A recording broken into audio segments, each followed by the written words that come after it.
اور میرے بھائیوں، آج دنیا میں یہ قاری خلیل، ترجمان مسلک اہل حدیث، یہ مفتی صاحب، وہ فلاں صاحب، وہ حضرت جی، وہ پیر صاحب، بڑے بڑے القابات، جس دن ہم مریں گے نا، یقین مانیے چارپائی پہ پڑے ہوں گے، ایک بندہ بھی ایسا نہیں ہوگا جو یہ بولے گا قاری خلیل کو اندر لاؤ، مفتی صاحب کو اندر لاؤ۔ لوگ بولیں گے میت کو اندر لاؤ۔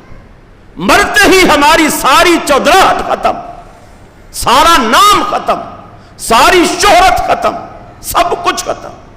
میت پڑی ہے، میت کو آگے لاؤ، میت کا سر ادھر کرو۔ کوئی نہیں بولے گا قاری خلیل کا سر ادھر کرو، میت کا سر ادھر کرو۔ میرے بھائی، یہ دنیا میں اللہ ہمیں دکھاتا ہے اور ہم نے مرنا ہے، اور جب مرنا ہے اور اللہ کے پاس جانا ہے تو کچھ کر کے جائیے نا، کچھ کر کے جائیے۔